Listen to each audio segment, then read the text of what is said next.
What's going on, everybody, and welcome to my first custom track video on MXGP 2021. Now unfortunately, I believe this track is only available on the Xbox Series X, and that is because I don't believe there's crossplay on this game, which is pretty disappointing because obviously the next gen players are not going to have as many lobbies and stuff like that, and also if other people want to play these tracks, they just can't unless they own the console. But anyways, this is my first custom track on the game. I believe it is called Mr. Big Fry's MX. I'll put it on the screen right now. This track took me about 2.5 to 3 hours to make, which is kind of crazy.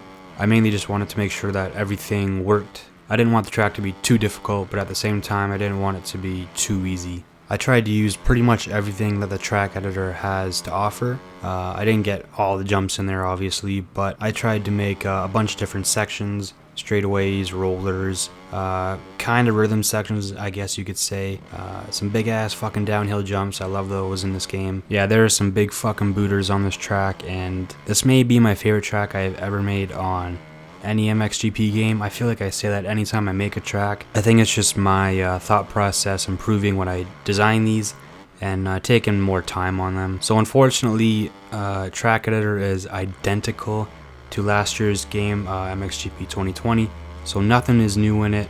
They didn't take anything out, but everything is the exact same, which is definitely not what the community wants. So you got no new jumps, no inside berms, you can't make middle berms, outside berms, all that kind of shit. No braking bumps, you can't make your own elevation, you have the same 4 maps. It all sounds really bad, but at the same time, it is a track editor. It's still pretty decent on its own, but if you have played the last couple track editors, you may not like this one because, again, it's identical, so it may not feel like anything new. I'd argue that this one may be even worse than last year just because there is a couple more bugs when you're making tracks.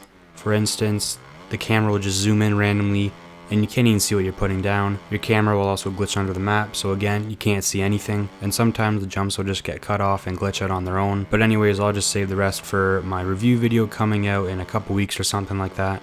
I want to take my time with the review because I don't think it's fair to drop a review video on any game within the first couple days, mainly because no game out there is at its best on day 1 or 2 or anything like that. They usually take a couple weeks to improve, but at the same time, Milestone doesn't really update these games at all. They just kind of add a few tracks throughout the game's life cycle, and they pretty much call it quits. They don't really ever fix any of the bugs in their games. They do sometimes, but not very often. So at the same time, I can completely understand why people do drop review videos on day 1, but I personally do not do that, and I like to take my time with them and make sure the video is as good as possible and I don't miss anything, because I want the review video to be as good as it possibly can, because it is arguably the most important video that you make about these games. But yeah, this track, I tried to make a couple of different options on some of the sections. It is kind of hard to do that in this game with what we are given with the track editor.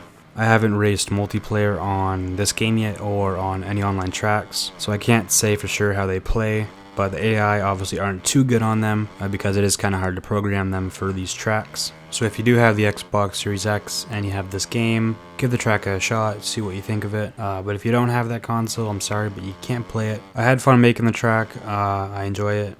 I think I'll continue just to kind of mess around on it here and there, have some fun with it. The last thing that I forgot to mention with this track is the lap time is about 2 minutes, just over that, and I think that's a good length for national tracks, just around the 2-minute mark.